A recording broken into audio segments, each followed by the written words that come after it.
তো উপস্থিতি সকলে চমকে যায় হঠাৎ করে পুলিশের এমন করে আসার কারণে ইনায়া আর অরণ্য দুজনে ডান্স স্টপ করে পুলিশের কথা শুনে পুলিশ এসে দাঁড়ায় ইনায়ার সামনে। এরপর ওর দিকে তাকিয়ে বলে, মিসেস ইনায়া রাজ চৌধুরী, আপনাকে খুনের দায়ে অ্যারেস্ট করা হলো।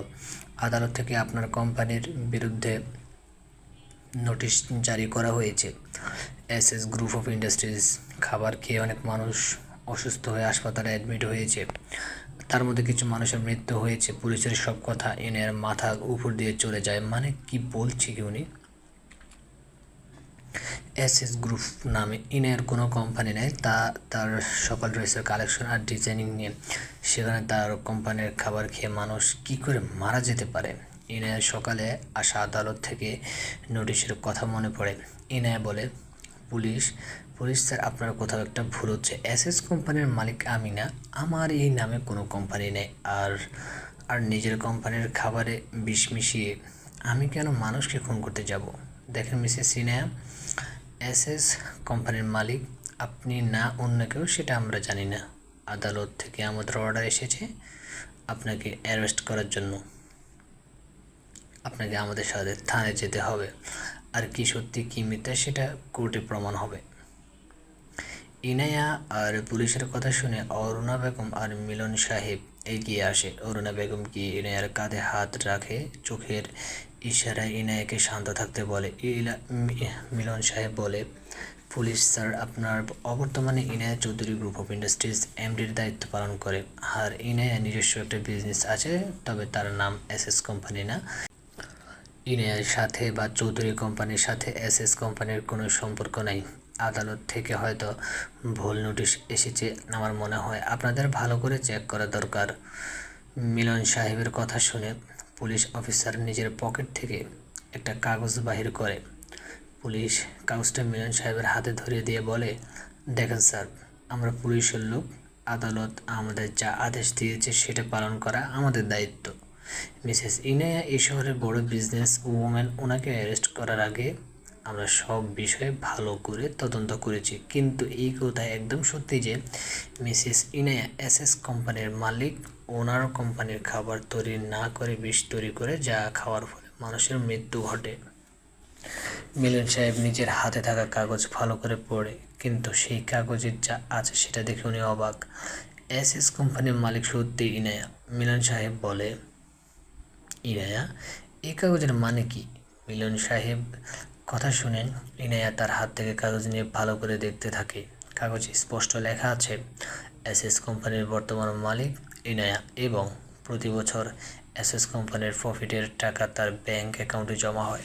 ইনায়া বলে, ভালো বাবা, তুমি বিশ্বাস করো, এই কোম্পানির নাম আমি কখনো শুনি নাই, তাহলে এই মালিক কি করে হতে পারি আমি? আর আমার ব্যাংক অ্যাকাউন্টে এসএস কোম্পানির কোনো টাকা নেই, আমি সত্যি কিছু জানি না এই বিষয়ে। পুলিশ ইনের কোনো কথা না শুনে সে এগিয়ে এসে ইনের হাতে যখন হাত করা পড়ে দিতে যাবে, তখন অরণ্য এসে ইনের হাত সরিয়ে নেয়। অরণ্য শান্ত গলায় পুলিশকে উদ্দেশ্য করে বলে, আরও পুলিশ স্যার, বাসর রাতে আমি নিজের বউকে হাত ধরতে পারি নাই, কিন্তু আপনি দেখি আমার আগে আমার বউকে টাচ করার চেষ্টা করছেন। অরণ্যের কথা শুনে ইনায়া ওর দিকে তাকিয়ে দেখে, সত্যি এই লোকটা কি কখনো ভালো হবে না? ইনায়া অরণ্যের দিকে রাগী চোখে তাকিয়ে দেখে, কিন্তু অরণ্য একটা ডোন্ট কেয়ার ভাব নিয়ে কথাটা বলে।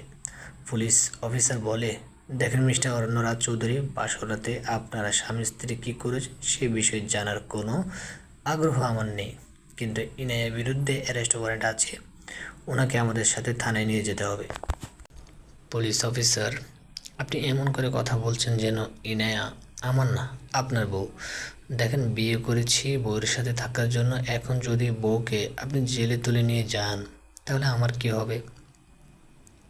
বউ ছাড়া এক রাতও এ অরণ্য রাজ চৌধুরী কাটাতে পারবে না। এক দফা এক দাবি বউ চাই আমার। অরণ্যের কথা শুনে পুলিশ বেশ বিরক্ত হয়।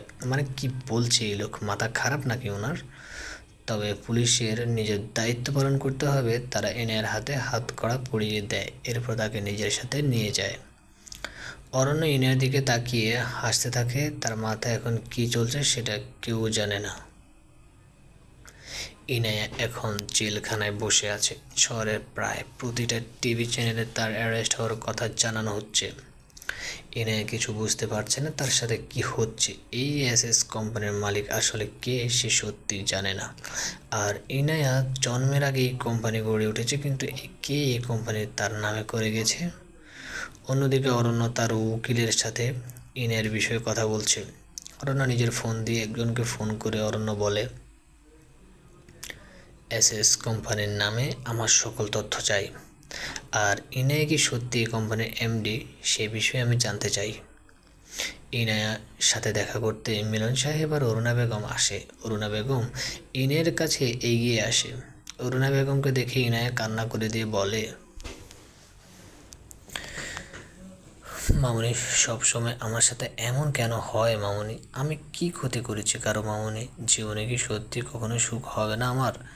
ইনায়ের কথা শুনে অরুণা বেগম ওর মাথায় হাত রাখে। অন্যদিকে হাসপাতালে প্রায় 100 মানুষ অ্যাডমিট হয়েছে, সকলের অবস্থা খুব খারাপ।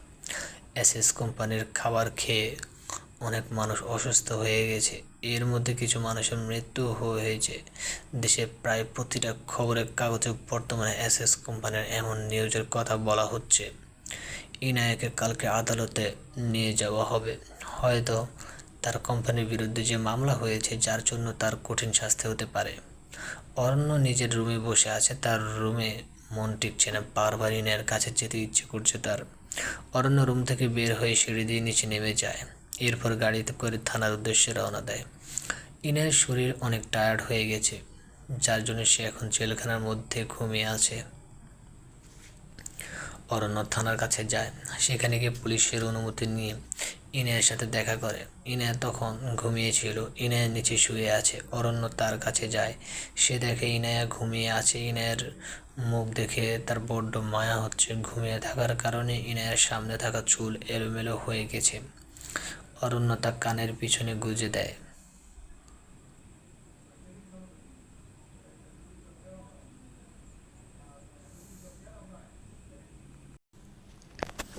ঘুমন্ত ইনের মুখের দিকে অরণ্য ভীষণ মায়া লাগে। কালকে অবধি যে মেয়েটা সুস্থ স্বাভাবিক ছিল, আজ তার অবস্থা কতটা খারাপ হয়ে গেছে। অরণ্য খুব শান্ত স্বরে ইনায়ের নাম ধরে ডাক দেয়। অরণ্য বলে, ইনায়া, এ বউ আমার, উঠুন। ইনায়ের শরীর প্রচুর টায়ার্ড থাকার কারণে সে ঘুমিয়ে যেত। হঠাৎ করে শান্ত গলে কোনো পুরুষের ডাক শুনে তার ঘুম ভেঙে যায়।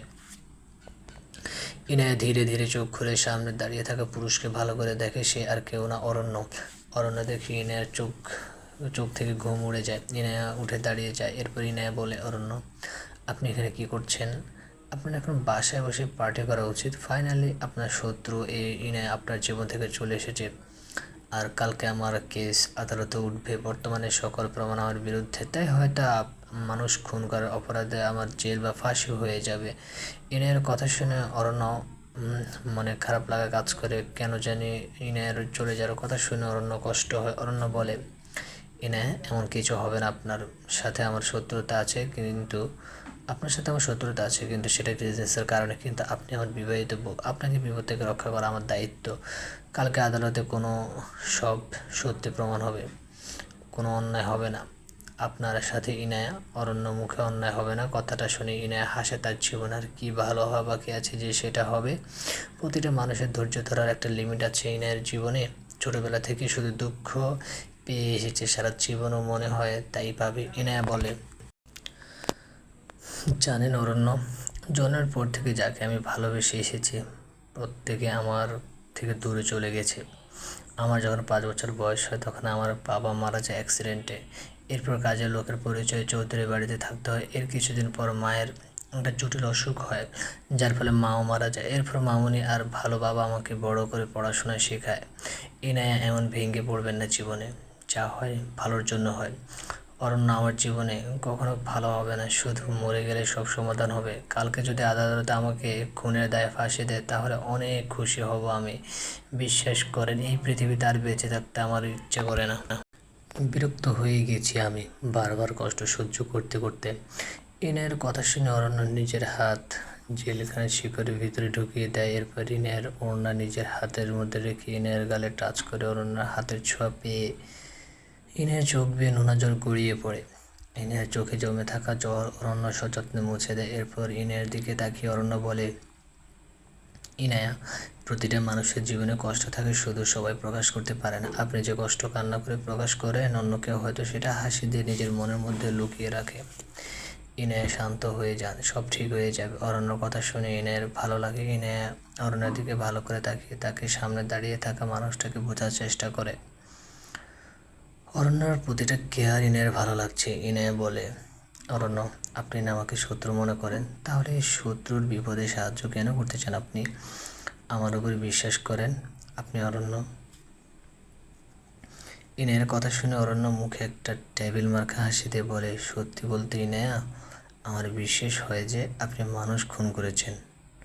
মানে যে বউ বাসর ঘরে নিজের জামাইকে খুন করার চেষ্টা করতে পারে, সে অন্য মানুষের খাবারে বিষ মিশিয়ে খাইয়েও দিতে পারে। অরণ্যের কথা শুনে ইনায়া অবাক। এই লোকটা একটু আগে তার সাথে কত সুন্দর করে কথা বলছিল, এখন আবার শয়তানি শুরু করে দিয়েছে। ইনায়া বলে, অরণ্য, আপনাকে খুন করার চেষ্টা না করে একবারে খুন করে ফেললে ভালো হতো। আর আমি সব মানুষকে খাবারে বিষ মিশিয়ে খুন করেছে, একবার বাড়িতে ফিরলে আপনাকেও করব। ইনায়া নিজের একমাত্র স্বামীকে আপনি খুন করতে চান। উপরওয়ালা, তুমি আমার কপালে কি খুনি বউ দিলে! এখন মনে হচ্ছে 4টা বিয়ে করতেই হবে। এক বউ দিয়ে তো হবে না আমার। দয়া করে তাড়াতাড়ি বিয়ে করে আমাকে মুক্তি দিন, জঘন্য লোক একটা। ইনায়া আর অরণ্য দুষ্টু মিষ্টি ঝগড়ার মধ্যে পুলিশ সেখানে উপস্থিত হয়। পুলিশ অফিসার এগিয়ে আসে ওদের কাছে। অরণ্য নিজের হাত ইনায়ার গাল থেকে সরিয়ে নেয়। পুলিশ বলে, অরণ্য সাহেব, কেমন আছেন আপনি? আর নিজের বউয়ের সাথে জেলে দেখা করতে এসে কেমন লাগছে আপনার? পুলিশের কথার উত্তর দেয় অরণ্য, বউ ছাড়া আর কি ভালো থাকা যায় পুলিশ সাহেব? আর বউয়ের সাথে মানুষ বিয়ের পর হানিমুনে যায়, আপনি না হয় জেলখানায় এসেছি, সমস্যা কি? অরণ্যরাজ চৌধুরী সবসময় একটু আলাদা টাইপের কিছু করতে পছন্দ করে। ও তাই না? তাই নাকি? তাহলে আপনি না বললে থানাকে আপনার বাসরঘর মতো সাজিয়ে দিই। থানায় হবে আপনার বাসরঘর। কি বলেন অরণ্য? পুলিশ সাহেব, আমার কোনো অসুবিধা নেই, আপনি যদি বাসরঘর সাজাতে পারেন তাহলে আমিও বাসর করতে পারি। বাই দ্য ওয়ে, আমার বউয়ের ভালো করে খেয়াল রাখবেন। ইনায়া যা চায় তাই যাতে হয়। মিস্টার অরণ্য, এইটা থানা, আপনার বাড়ি না। আর ইনায়া চৌধুরী একজন অপরাধী, অবশ্যই তাকে শাস্তি পেতে হবে। পুলিশের কথা শুনে অরণ্য বলে, যদি আমার বউয়ের কোনো সমস্যা হয় তাহলে আপনার বউ আপনার বাড়িতে থাকবে না পুলিশ স্যার। মানে মানে খুব সহজ। আমার আমার বউ ছাড়া রাতে ঘুম আসে না, তাই যদি আমার বউকে আপনি না ছাড়েন তাহলে আপনার বউকে আমি উঠিয়ে নিয়ে আসবো। এরপর কী হতে পারে সেটা আপনি ভালো করেই জানেন। এই অরণ্য রাজ চৌধুরী এই শহরের কি সেটা নিশ্চয়ই আপনার অজানা নয়। সো ইনায়ের যাতে কোনো সমস্যা না হয়, কথাটা মাথায় রাখবেন। অরণ্যর কথাটা বলে ইনায়কে বিদায় জানিয়ে চলে যায় গাড়ি চালিয়ে নিজের বাড়ির উদ্দেশ্যে। ইনায়া পুলিশের দিকে একবার তাকিয়ে চলে যায় ভেতরে। অরণ্য নিজের রুমে শুয়ে আছে, তার ঘুম আসছে না। তার বারবার ইনায়ের কান্না করা মুখের কথা মনে পড়ে। অরণ্য মনে মনে বলে, ইনায়া, আপনি আমার বিবাহিত স্ত্রী, স্বামী হিসেবে আপনাকে বিপদ থেকে বাঁচানো আমার দায়িত্ব। কালকে আদালতের সামনে ইনায়াকে নির্দোষ প্রমাণ করতে হবে।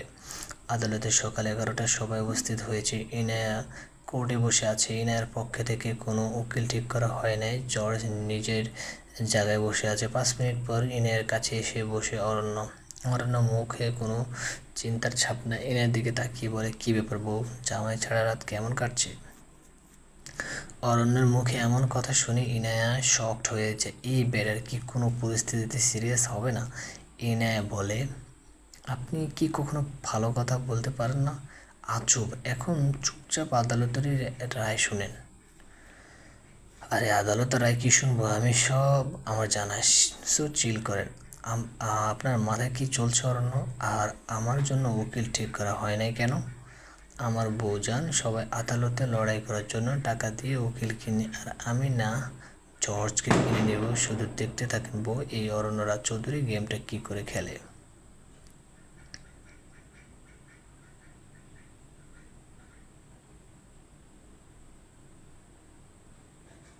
অরণ্যর কথা মানে নিয়ে বুঝতে পারেন এই মানুষটার মাথায় কখন যে কী চলে সেটা কেউ জানে না। আদালতে জর্জ এসে পড়ে। অরণ্য চোখ দিয়ে ইশারা দেয় ইনায়া মনোযোগ দিতে। ইনায়া নিজে চোখ বন্ধ করে দীর্ঘশ্বাস ফেলে এরপর সামনের দিকে তাকিয়ে থাকে। আদালতে জর্জ তার কাজ শুরু করে দেয়। উনি উকিলকে তার বক্তব্য আদালতে সকলের সামনে বলতে বলে, যেহেতু ইনায়ার পক্ষে কোনো উকিল ঠিক করা হয় নাই, তাই একজন উকিল বলবে। ইনায়া মনে ভয় করছে, কারণ তার কোনো উকিল নেই, আর উকিল ছাড়া তার পক্ষে কথা বলবে কে। আর সব প্রমাণে ইনায়ের বিরুদ্ধেও হার নিশ্চিত। ইনায়ের শরীর কাঁপতে থাকে, মনের মধ্যে হাজারো ভয় বাসা বাঁধে, কিন্তু অরণ্য শান্ত হয়ে আছে, তার মুখে হাসি স্পষ্ট ফুটে ওঠে। অরণ্যকে দেখে মনে হচ্ছে সে কোনো আদালতে না, বরং কোথাও বেড়াতে এসেছে। ইনায়া অরণ্যের এমন ব্যবহার দেখে অবাক হয়ে যায়। তাহলে কি অরণ্য চাই ইনায়ের শাস্তি হোক? খাবারে বিষ মিশিয়ে মেরে ফেলা, যে মিথ্যা অপবাদ দেওয়া হয়েছে, তার পিছনে অরণ্যর কোনো ভূমিকা আছে? অরণ্য ইনায়কে শত্রু মনে করে, তার জন্য কি অরণ্য ইনায়ের নামে মিথ্যা অভিযোগ দিয়েছে? ইনায়ের অরণ্যের চেহারার দিকে তাকিয়ে সব কথা ভেবে যাচ্ছে। হঠাৎ করে অরণ্যের চোখ যায় ইনায়ের দিকে। ইনায় এমন করে তাকিয়ে থাকতে দেখে অরণ্য হাসি মুখে বলে, ইনে আমি জানি আমি অনেক সুদর্শন, আর আপনি আমাকে আমার বিবাহিত বউ, তাই বলে কি এরকম করে আমার দিকে তাকিয়ে থাকবেন? নিজের বরকে এমন করে নজর দিতে হয় না, ইনে পরে শরীর খারাপ করতে পারে। অরণ্য এমন কথা শুনে ইনায় নিজের চোখ অরণ্য থেকে সরিয়ে ফেলে। ইনা জানে না এই ঘটনার পিছনে আসলে অপরাধী কে, আর ইনার সাথে কে এমন করছে। কিন্তু অরণ্য তার সাথে এমন করতে পারে তা ইনার বিশ্বাস হয় না। অরণ্য তার শত্রু, কিন্তু অরণ্য এত খারাপ মানুষও না যে ইনার সাথে এমন কিছু করবে। উকিল ইনার বিরুদ্ধে কথা বলা শুরু করে দিয়েছে, যার জন্য ইনা উকিলের কথা মনোযোগ দেয়। উকিল টেবিলে থেকে কিছু কাগজ নিজের হাতে তুলে নেয়। এরপর উঠে দাঁড়িয়ে জর্জের সামনে বসে উকিল বলে, মাননীয় আদালত, মিসেস ইনা একজন খুনি। বর্তমানে সময়ের সবচেয়ে জনপ্রিয় কোম্পানি এমডি হলেন মিসেস ইনা চৌধুরী। এসএস কোম্পানি বিভিন্ন ধরনের খাবার তৈরি করে বিক্রি করে। খাবারের মান উন্নত করার জন্য তারা খাবারে বিভিন্ন ধরনের বিষাক্ত আর রাসায়নিক পদার্থ মিক্সিং করে। উকিলের কথা শুনে ইনার ভয় করছে। অরণ্য বুঝতে পারে ইনার মনের অবস্থা। ইনার মনের ভরসা জাগাতে অরণ্য ওর হাত শক্ত করে ধরে। নিজে হাতে কোনো পুরুষের টাচ পেয়ে ইনার চমকে যায়। হাতের দিকে তাকিয়ে দেখে অরণ্য ওর হাত ধরে আছে। অরণ্য শান্ত স্বরে বলে, ইনা শান্ত হয়ে যান। জীবনের যে কোনো পরিস্থিতিতে শান্ত হয়ে মনে সাহস নিয়ে সমাধান করা উচিত। আপনার দ্বারা যদি কোনো অন্যায় না হয়, তাহলে আর তার শাস্তি আপনার কখনোই হবে না। অরণ্যর কথা শুনে ইনের মনে সাহস আসে। সে শান্ত হয়ে উকিলের কথা শুনতে থাকে। উকিল নিজের কথা আবার শুরু করে দেয়। এসএস কোম্পানি নিজের লোভের কারণে খাবার এমন বিষাক্ত পদার্থ ব্যবহার করে, যার ফলে এই খাবার খেয়ে অনেক মানুষ অসুস্থ হয়ে হাসপাতালে অ্যাডমিট আছে। আর এর মধ্যে প্রায় তিনশো জন মানুষ মারা গেছে, যার জন্য দায়ী মিসেস ইনায়া চৌধুরী এবং তার কোম্পানির খাবার। উকিল নিজের হাতে রাখা কাগজ জর্জের কাছে দেয়। এরপরে ইনায়ার বিরুদ্ধে আরও অনেক কথা বলে। জর্জ কাগজের দিকে ভালো করে দেখে। এরপরে সে সামনে বসা অরণ্যের দিকে তাকায়। অরণ্য নিজের চোখ দিয়ে জর্জকে ইশারা দেয়। সেই ইশারায় অনুসরণ করে জর্জ মাথা নাড়ায়। অরণ্য আর জর্জের একে অপরের ইশারায় বিষয়টা ইনায়া খেয়াল করে। ইনায়া বলে, আপনি জর্জকে ইশারা দিয়ে কি বলেছেন? সত্যি করে বলেন অরণ্য, আপনার মনে কি চলছে? শুনুন ইনায়া, এত বেশি অরণ্যের মনের কথা জানার আগ্রহ প্রকাশ করবেন না। দেখা যাবে এই অরণ্যের মনের ঠিকানা জেনে আপনিও প্রেমে পড়ে যাবেন। এই ইনায়া, আপনার প্রেমে পড়বে অসম্ভব, আর আপনার মনের ঠিকানা জানার কোনো আগ্রহ আমার নাই। জঘন্য পুরুষ মানুষ একটা। ইনায়ের কথা শুনে অরণ্য শব্দ করে হাসে। এরপর জর্জের দিকে তাকায়। জর্জ বলে, মিসেস ইনায়া এসএস কোম্পানির মালিক, যার স্পষ্ট প্রমাণ এই কাগজ। কিন্তু এই কাগজে মালিক হিসেবে ইনায়ের নাম থাকলেও কোম্পানির কাগজে ওনার কোনো সাইন বা নাম নাই। আর ব্যাংক অ্যাকাউন্টে ভালো করে দেখলে বোঝা যায় মিসেস ইনায়া অ্যাকাউন্টে নতুন করে টাকা যায় নাই। আপনি এই বিষয়ে কী বলতে চান? জর্জের কথা শুনে উকিল বুঝতে পারে না সে কী বলবে। অরণ্য আদালতে বসে থাকতে বেশ মজা লাগছে। উকিল বলে, কিন্তু স্যার, মিসেস ইনায়ার কোম্পানি ওইটা, কিন্তু কাগজে ইনায়ের কোনো সাইন নেই। তাহলে এই খাবারে যে ইনায়ে বিষ মিশিয়ে, তার কোনো প্রমাণ নেই। জর্জের কথা শুনে ইনায়ের মন একটু শান্ত হয়। জর্জ আবার বলে, মিসেস ইনায়া এসএস কোম্পানির মালিক কি না তা সঠিক জানা নাই, তবে এসএস কোম্পানির খাবার খেয়ে অনেক মানুষ মারা গেছে, যার জন্য ওনাকে শাস্তি অবশ্যই পেতে হবে। ইনায়া চৌধুরীকে 3 মাসের সময় দেওয়া হলো। যদি উনি এই 3 মাসের মধ্যে নিজের বিরুদ্ধে থাকা অভিযোগ প্রমাণ করতে পারেন, তাহলে ওনার বিরুদ্ধে সকল শাস্তি মাফ করা হবে। কিন্তু যদি উনি না পারেন, তাহলে ওনাকে জেলখানায় বন্দি করা হবে এবং ফাঁসির আদেশও দেওয়া হবে। জর্জের কথা শুনে ইনায়ের মনে শান্তি পায়, কিন্তু ফাঁসির কথা শুনে আবারও ভয় কাজ করে। ইনায়ার জানে না এসএস কোম্পানির আসল মালিক কে, আর তার বিরুদ্ধে কে এই ষড়যন্ত্র করেছে। তাহলে সে কি করে নিজেকে প্রমাণ করবে? যদি 3 মাসের মধ্যে আসল অপরাধীকে ধরতে না পারে, তাহলে কি তার ফাঁসি হয়ে যাবে? জর্জ নিজের সিদ্ধান্ত সবাইকে জানিয়ে চেয়ার ছেড়ে উঠে চলে যান। কিন্তু ইনায়া এখনও বসে আছে স্থির হয়ে। অরণ্য পাশ থেকে ইনায়ার দিকে তাকিয়ে চলে যায়। অরণ্য উঠে দাঁড়িয়ে জর্জের কেবিনের দিকে চলে যায়। জর্জ সেখানে অপেক্ষা করছিল তার জন্য। অরণ্য বলে, জর্জ সাহেব, দারুণ সিদ্ধান্ত নিয়েছেন আপনি, কিন্তু 3 মাস পর যদি ইনায়া সব প্রমাণ করতে না পারে, তাহলে কি তার ফাঁসি হয়ে যাবে? দেখেন মিস্টার অরণ্য, আমার কাছে এই সিদ্ধান্ত নেওয়া ছাড়া আর কোনো উপায় ছিল না। ইনায়া নির্দোষ সেটা আমি জানি, কিন্তু সকল প্রমাণ এখন তার বিরুদ্ধে। যদি ওকে কোনো শাস্তি না দেওয়ার কথা বলা হতো তাহলে সেটা নিয়ে সকলের মনে সন্দেহ জাগত। সাংবাদিক সহ প্রায় সকলে ইনায়াকে ট্রল করত। কথাটা ঠিক বলেছেন জর্জ সাহেব। এখন দেখা যাক 3 মাস পর কী হয়। এসএস কোম্পানির আসল মালিককে, তার পরিচয় অবশ্যই জানতে হবে আমাকে। অরণ্য আর জর্জ অনেক সময় কথা বলে। এরপর অরণ্য আবার ফিরে আসে ইনায়ের কাছে। অরণ্য ইনায়ের কাঁধে হাত রাখে আর বলে, ইনায়, আমাদের বাড়িতে ফিরে যেতে হবে, চলেন। অরণ্যের কথা শুনে ইনায় নিজের জগৎ থেকে বের হয়ে আসে। এরপর উঠে দাঁড়িয়ে অরণ্যের দিকে তাকায়। অরণ্য তাকে চোখের ইশারা দিয়ে বাহিরে যেতে বলে। ইনায়ও তাকে তাই করে। আদালতের বাইরে সাংবাদিকের ভিড় জমে গেছে। সেখানে সকালে ইনায়কে বিভিন্ন কথা জিজ্ঞেস করে যাচ্ছে। ইনায়ের ভালো লাগছে না এইসব, বিনা দোষে তাকে অপরাধী হতে হয়েছে। অরণ্য ইনায়কে গাড়ি নিয়ে উঠিয়ে বসায়। এরপর তারা আদালত থেকে বাড়িতে চলে আসে। ইনায়া রুমে আসে, কিন্তু তার মনে কোনো আনন্দ নাই, শুধু ভয় আছে। অরণ্য হয়তো বুঝতে পারে ইনায়ের মনের অবস্থা। অরণ্য বলে, ইনায়া যান, ফ্রেশ হয়ে আসেন, আমি আপনার জন্য খাবার নিয়ে আসছি। অরণ্যের কথা শুনে ইনায়া ওয়াশরুমে চলে যায়। এরপর অরণ্য নিচে এসে ইনায়ের জন্য খাবার নিয়ে যায়। ইনায়া ফ্রেশ হয়ে এসে আয়নার সামনে দাঁড়ায়। তার শরীরে অনেক ক্ষত আছে। জেলে যাওয়ার পর তাকে কোনো জামা দেওয়া হয় না। সেদিনে বহুভাতের জামা সে পরে আছে। ভারী গয়নার কারণে তার শরীরে অনেক জায়গায় লালচে হয়ে গেছে।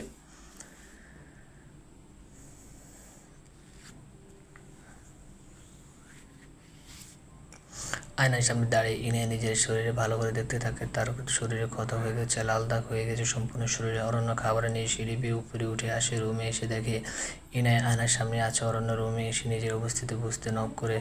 দরজার মধ্যে ইনায়া পিছনে ফিরে তাকিয়ে দেখে অরণ্য এসেছে। ইনায়া বলে, রুমের ভিতরে আসেন অরণ্য। ইনায়ার সম্মতি পেয়ে অরণ্য রুমের ভিতরে চলে আসে। এরপর নিজের হাতে রাখা খাবার টেবিল রাখে। ইনায়া এসে বসে টেবিলের কাছে। এরপর খাবার খাওয়া শুরু করে। প্রায় সারাদিন সে না খেয়ে কাটিয়ে দিয়েছে, যার জন্য তার প্রচুর খিদে লেগেছে। ইনায়ার খাওয়ার মাঝে অরণ্য চোখ ঝরে শরীরে ক্ষত হয়ে যাওয়া লালচে দাগের দিকে অরণ্য বলে, ইনায়া, আপনার শরীরে তো লাল দাগ কী করে হয়েছে? ইনায়া খাবার খাওয়ার মধ্যে অরণ্যের কথা শুনে জবাব দেয়, আসলে আমাকে বৌভাতের অনুষ্ঠানে থেকে অ্যারেস্ট করা হয়েছে, যার জন্য বিয়ের গয়না শরীরে পড়া ছিল। আর জেলখানায় আমি পোশাক পরিবর্তন করি নাই। অনেক ধরে ভারী গয়না আর শাড়ি পরে থাকার কারণে আমার লালচে দাগ হয়েছে। ইনায়ার কথার অরণ্য বুঝতে পারে। সে গিয়ে মেডিসিন বক্স নিয়ে আসে। এরপর ইনায়ের সামনে টেবিলে রাখে আর ইনায় উদ্দেশ্য করে বলে, ইনায়, খাবার খাওয়া শেষ করে আপনি ওষুধ লাগিয়ে নেন সারা শরীরে। এরপর ঘুমিয়ে যান। সারাদিনে অনেক টায়ার্ড হয়ে গেছেন নিশ্চয়ই আপনি। অরণ্যর কথায় ইনায়া বাধ্য মেয়ের মতো শুনে খাওয়া দাওয়া শেষ করে এরপর পাশে থাকা মেডিসিনের বক্স থেকে ওষুধ লাগাতে থাকে শরীরে। ইনায়া সারা শরীরে ব্যথা পেয়েছে, যার জন্য তাকে ওষুধ লাগাতে হবে। কিন্তু অরণ্য পাশে বসে আছে। এখন সে কী করে শারীর আসল শরীরে ওষুধ লাগাবে শরীরে? অরণ্য ইনায়া অবস্থা বুঝতে পারে, যার জন্য সে বেড থেকে উঠে পড়ে আর বলে, ইনায়া, আমার জরুরি ফোন এসেছে, আমাকে যার জন্য বাইরে যেতে হবে। আপনি ওষুধ লাগিয়ে বেডে শুয়ে রেস্ট নেন।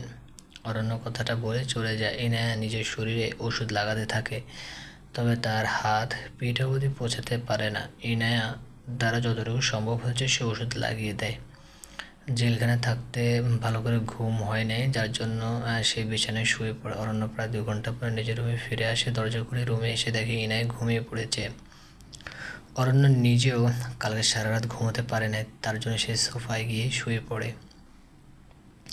বিকেল প্রায় 4টায় ইনায়া ফোনের রিং হচ্ছে, কিন্তু ইনায়া ঘুমে মগ্ন থাকার কারণে সে শুনতে পায় না।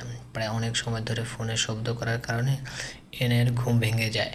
ইনায়া ঘুম থেকে পিট করে চোখ খুলে পাশে থাকা টেবিলে থেকে নিজের ফোন হাতে নেয়। ফোনের স্ক্রিনে অরুণা বেগমের নাম্বার দেখে ইনায়া ফোন রিসিভ করে। ইনায়া ঘুমন্ত কণ্ঠে বলে, মামুনি, কী হয়েছে? এতবার ফোন কেন করেছো? ইনায়া তোমাকে কি জেলখানা থেকে ছেড়ে দিয়েছে?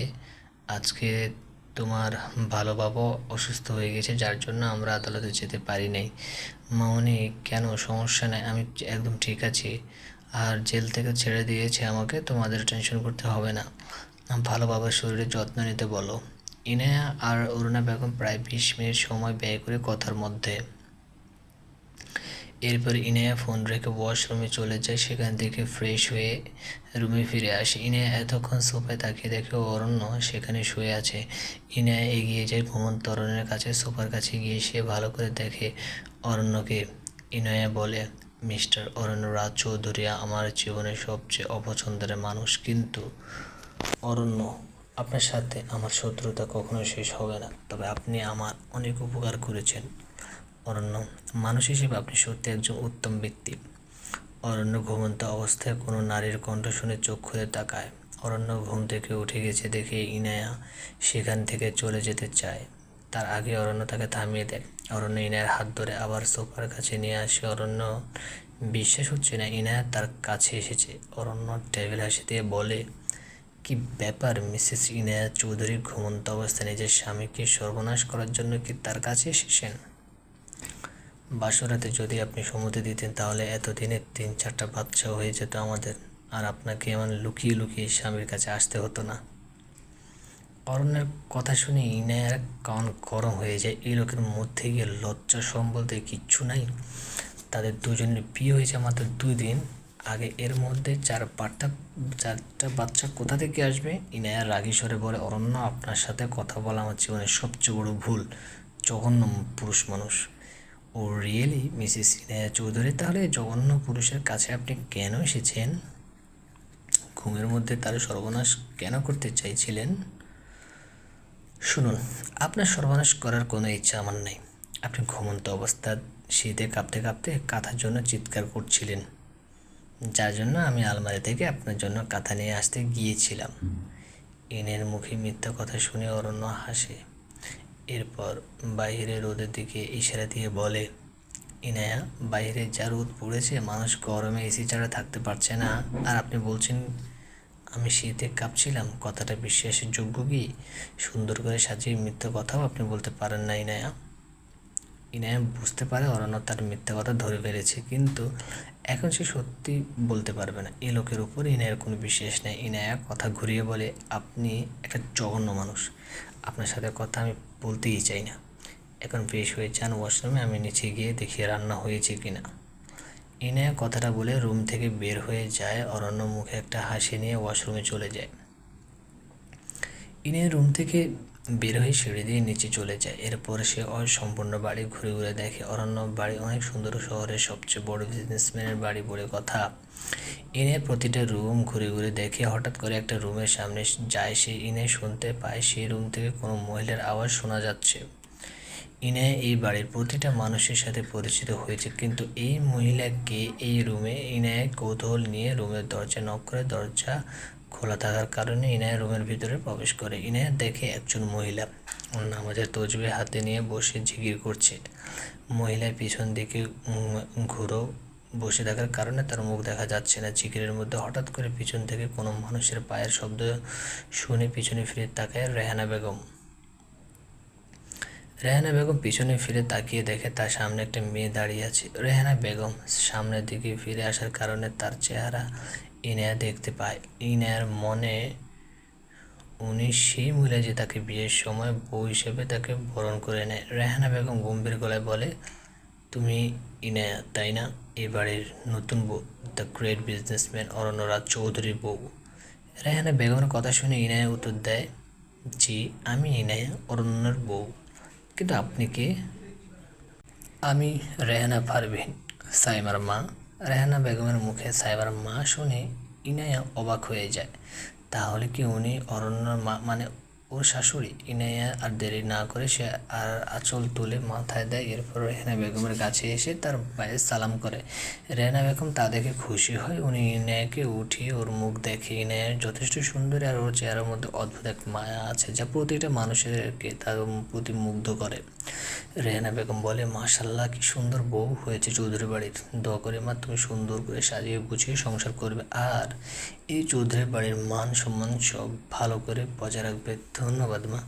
রেহানা বেগমের সাথে ইনায়া অনেক সময় কথা বলে। উনি বেশ ভালো আর মার্জিত রুচিসম্মত মানুষ। রেহানা বেগম বেড থেকে উঠে গিয়ে আলমারি থেকে 2 সেট গয়না আর হাতের চুড়ি নিয়ে আসে। রেহানা বেগম গয়নার সেট ইনায়ার হাতে দেয় আর চুড়ি পরিয়ে দেয় ইনায়ার হাতে। ইনায়া বলে, মা কি করছেন আপনি? আর এই গয়না আর চুড়ি আমাকে দিচ্ছেন কেন? এই গয়না এই বাড়ির ঐতিহ্য। চৌধুরী বাড়িতে যারা বউ হয়ে আসে প্রত্যেকেই গয়না পরে। আর এই চুড়ি যত্ন করে রেখে দিয়েছিলাম আমার ছেলে বউয়ের জন্য। এতদিন পর অরণ্য বিয়ে করে এই বাড়িতে বউ নিয়ে এসেছে, তাই এই চুড়ি তোমাকে দিলাম। কিন্তু মা, আমি এত গয়না দিয়ে কি করব? পরবেই না। বাড়ির বউ সবসময় গয়না পরে সুন্দর করে সেজে থাকে, তোমাকে এই গয়না পরলে অনেক সুন্দর লাগবে। রেহানা বেগমের কথা শুনে ইনায়া গয়নার বক্স খুলে দেখে সেখানে থাকা গয়না অনেক সুন্দর, তার পছন্দ হয়েছে। রেহানা বেগম আর ইনায়ার গল্প সময় কথা বলে এরপর ইনায়া আবার অন্য সব রুমে ঘুরতে থাকে। হঠাৎ করে ইনায়ার ফোনে একটা কল আসে। ইনায়া রিসিভ করে। ইনায়া বলে, আসিফ, কি জানতে পারছো? ম্যাম, এসএস কোম্পানির ম্যানেজারকে আমি খুঁজে পেয়েছি, সে আপনার সাথে কথা বলতে চায়।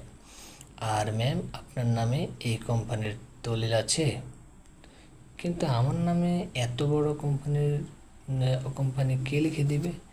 উনি আর কেউ না, আপনার কালকে জানতে পারবেন। গল্প সুন্দর হবে। কালকে থেকে নতুন রহস্য, নতুন প্রেমের কাহিনী, নতুন মোড়। সবাই রেসপন্স করবেন।